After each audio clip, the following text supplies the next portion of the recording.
Who are you consulting with consistently so that you're ready on day one? I'm speaking with myself, number one.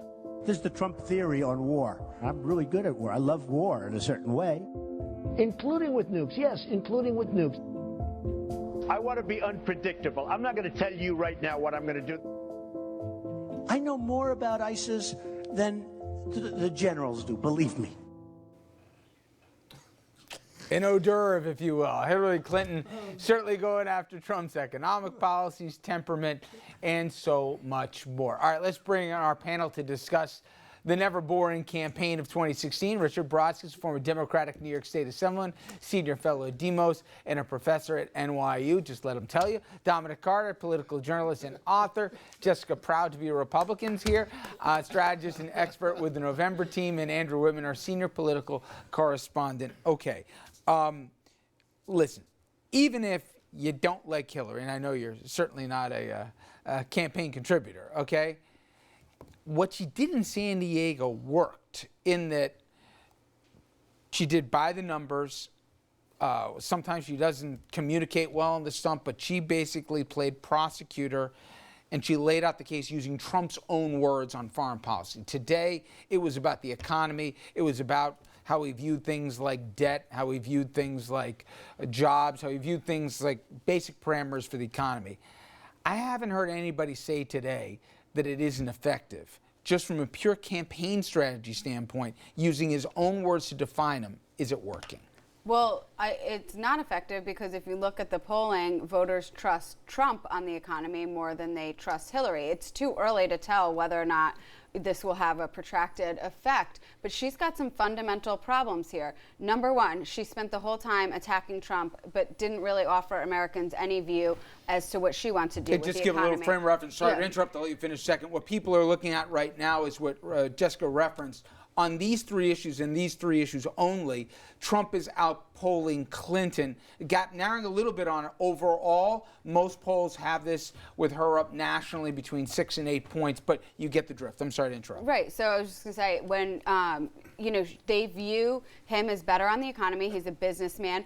Her only argument is things were great in the 90s when Bill was president, but that was also the time of NAFTA, which most Americans view as a time out. Only one thing. Time out. I get it. Okay. Legitimate, except the point that it's not what Hillary says, okay? It is what she says. Well, what did Moody say today? She's the candidate. It doesn't matter. It doesn't matter. It's the leading ratings agency. No, because you have.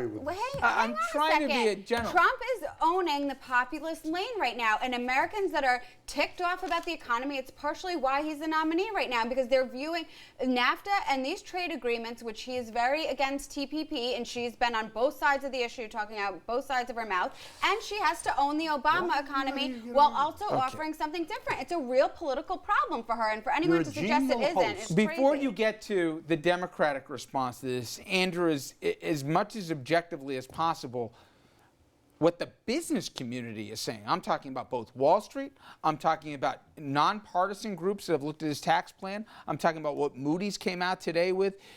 Give a big headline that it's not, hey, Trump's onto something here. Most estimates are that his budget plan would explode the deficit or the debt by about $10 billion.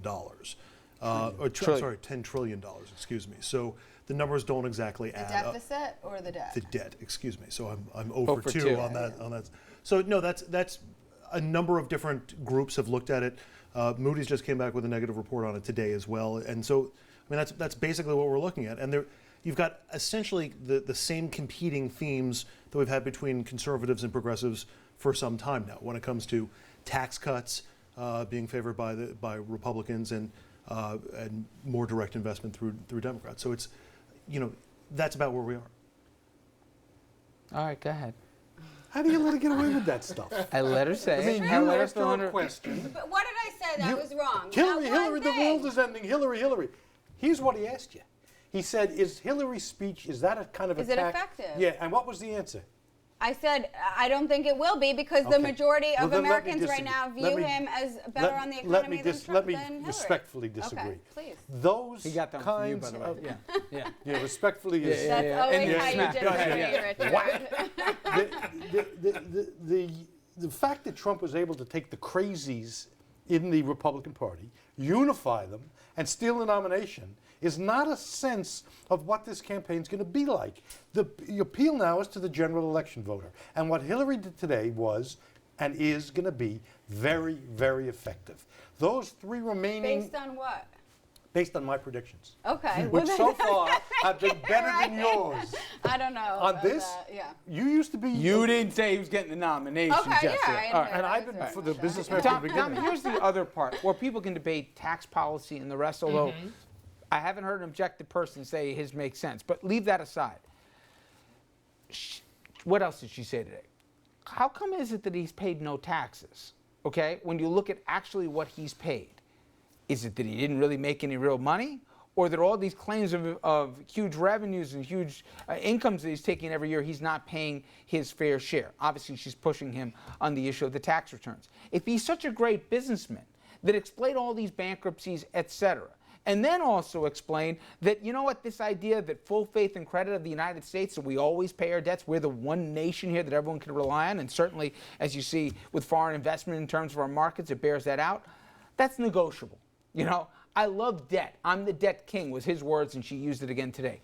How much of this stuff reaches the general election person to say, wait a second here, I know this much. I don't get to not pay my bills, right? I got to pay my bills. Secondly, I want to know if this guy's got any money or not. Now, we'll get into the state of the campaign and how he's funding it or not funding it in a second, but is this guy a hustler or is this guy for real? Is he good at business or is he running a con on me? That's kind of the vibe I got today too. Well, and I think well done, by the way, as much as whether you like Hillary or not, there wasn't a shrill voice to it. She wasn't crazy. She's finally seemed to find the tone, at least for her, that works. Well, team, let me start this way. Jessica was right. When it comes to the economy, don't shake your head yet. Americans believe that Trump is better on that issue. That's why Hillary did what she did today. And it is masterful what she did. She's borrowing a page from Obama, what he did to Romney. Hillary is now doing to Trump. And that is defining Trump before he has a chance to define himself. She is exposing every weakness. She's saying, hey, he's stronger on the economy. He's running neck and neck with me here in Ohio, which he is. Well, here's the real deal. Without saying it, this time, this dude is a complete and total fraud. That's what she's saying. That's what she's pointing to when she points to the tax returns. And it was masterful, again, using the word twice, the way she broke down every possible scenario as it relates to his taxes. But Richard, I want to say this again. It's early. It's very early. Don't write this guy off yet. It's early. There was nothing that she laid out that hasn't already been out there for public consumption. Both of these candidates, and I would just disagree with you on the point that both of these candidates are already defined. She's already viewed as a tool of Wall Street. She's already viewed as untrustworthy. There's stuff that he's viewed as with the bankruptcy and the entertainment. Thing, so it's already out there. It's here's just a question thing. of where it falls on the end of the day. We're gonna know. And we'll get into the state of the campaign, the funds, and the rest. She's going to point out, excuse me, who in the business community, Donald Trump, of which you claim to be, rubbing shoulders with, who's come out supporting your financial plan? No one wants Show that me this year. any nonpartisan group here that thinks any of what you're saying adds up except to another recession for America. How does he answer that? People don't care about endorsements They care this year. about They recessions? don't want. Well, yeah, of course they care about recessions, but voters aren't sitting home saying like, which Washington insider or Wall Street tycoon endorsed which candidate in the election. That's not going to be something that she's going to be able to use How about against you personally? him. You personally. Look, Are you I'm uncomfortable by his actually, math? I'm farther to the right than he is. I would like to see him take on entitlement reform and really embrace Paul Ryan's agenda. He hasn't done that. Have you endorsed them? Have I endorsed him personally? I don't think Donald Trump cares, but I am never voting for Hillary. So. That was a very good answer, by the way. All right, now this one, You're good, but guys. it's not persuasive. This one, when we come back, it's staggering. We're 140 days till Election Day. Trump's campaign, and I got somebody who knows how to run a campaign. I know somebody who's had his own campaigns, and I know people who've covered campaigns at this table. I want them to point to an analogy that we've ever seen like this. Low on cash, low on staff, lower in the polls than we were before here. Is it possible to win a national election with all those things going on simultaneously? We'll talk about that after this.